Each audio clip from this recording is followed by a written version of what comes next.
Bonjour à tous et bienvenue sur la Web TV du Journal Toulousain. Aujourd'hui à Toulouse, nous accueillons un grand maître de l'aïkido traditionnel, Monsieur Alain Perrache.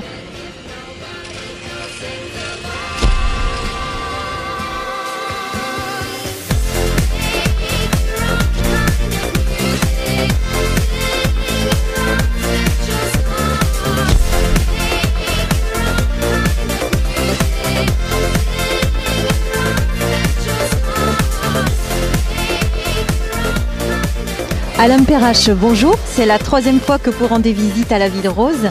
Les aïkidokas au rendez-vous sont de plus en plus nombreux chaque année, avec 200 adhérents aujourd'hui. D'où viennent-ils? Tout d'abord, c'est pas la troisième fois que je viens à Toulouse. Ça fait longtemps que je viens à Toulouse. Ça fait bientôt 30 ou 40 ans, bientôt, même si ça me vieillit un peu.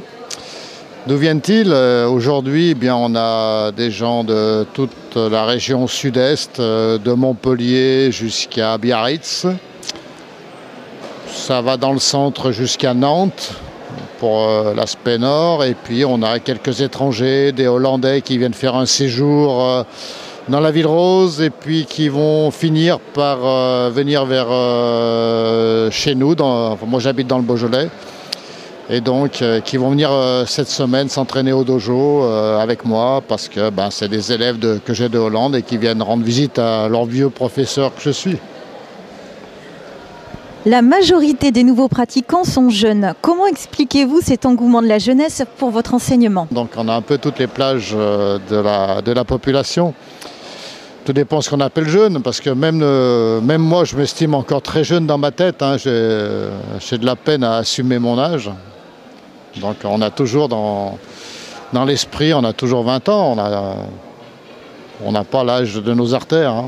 Quand on fait de l'aïkido, on n'y pense pas beaucoup à l'âge. Et pourquoi il y a des jeunes? Tout simplement aussi parce qu'au niveau de la société actuelle, ça manque un peu de repères, ça manque un peu de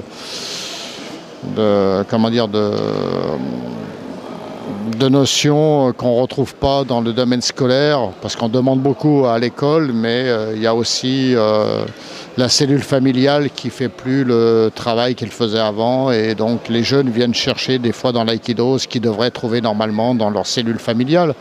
Je ne sais pas si vous avez vu, mais l'ambiance est assez familiale dans l'aïkido et on est un peu comme une grande famille, quoi. Donc c'est peut-être ça aussi qu'ils viennent chercher, pas uniquement une gestuelle technique ou une activité physique. En quelques mots, qu'est-ce que l'aïkido traditionnel? L'aïkido traditionnel, c'est très simple. Les termes sont bien définis. On pratique dans un dojo. Un dojo, littéralement, c'est le lieu où on étudie la voix. Dans un dojo, il n'y a qu'un seul professeur. Il n'y en a pas 50, il y en a un.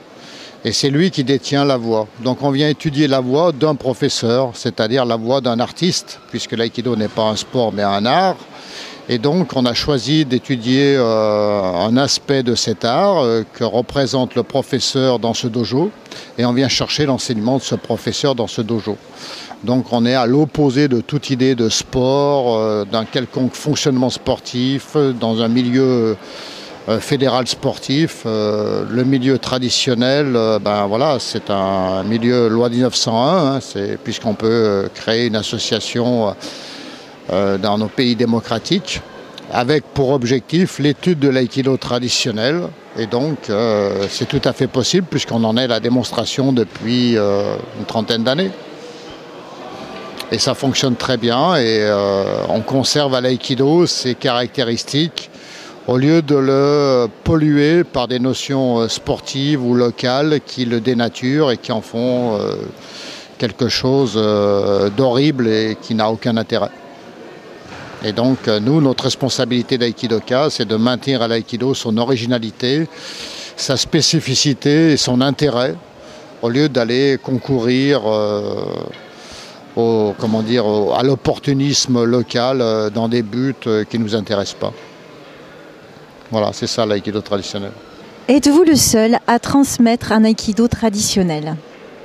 Oh non, là, tous les gens que vous avez vus sur le tatami, il y a beaucoup de professeurs qui eux aussi relayent cette voie.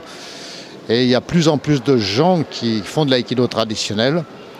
Alors c'est même devenu à tel point la mode parce qu'on a voulu se différencier des gens qui faisaient de l'aïkido mais qui avaient dénaturé l'aïkido en y mettant des notions d'éducation nationale, en y mettant un contexte sportif, un fonctionnement sportif avec de la lutte antidopage et autres conneries dont on n'a rien à faire en aïkido.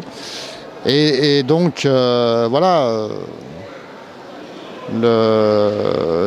Tous ces gens pratiquent aussi l'aïkido traditionnel, l'enseignent et le généralisent. Alors évidemment, les gens qui n'en font pas se sont emparés de l'aspect traditionnel pour dire qu'ils faisaient du traditionnel. On voit même des gens qui font du karaté traditionnel et dans la même publicité font de la compétition et des championnats, c'est-à-dire exactement l'inverse. Parce que pour eux, c'est un argument de publicité pour duper les gens et pour avoir plus d'argent, avoir plus de monde. Et c'est de l'arnaque, en fait. Avec 20% d'aïkidoka en plus chaque année, peut-on dire que le PAI Star représente un véritable phénomène culturel dans le monde de l'aïkido? Non, on n'a pas la prétention d'être originaux et de représenter un aspect culturel en courant particulier. L'aïkido a été parfaitement défini par le fondateur. On essaye modestement d'appliquer les enseignements du fondateur et de ne pas les dénaturer parce que pour nous, la plus haute autorité, la personne qui a été le plus loin dans le domaine de l'aïkido, c'est le fondateur de l'aïkido. Et ses héritiers n'ont pas été à la hauteur et on se sont passionnés pour des sujets plus triviaux et commerciaux. Et nous, on tient à conserver le caractère original de l'aïkido qui nous a séduits et qui nous a amenés à pratiquer cette discipline. Et la moindre des choses, c'est de respecter cette œuvre et de ne pas la dénaturer par une interprétation personnelle ou orientée à des satisfactions triviales qui n'ont rien à y faire. Je n'ai plus qu'à vous souhaiter pour vos 50 ans d'aïkido un bon anniversaire et un bon jubilé. Alain Perrache, merci. Au revoir.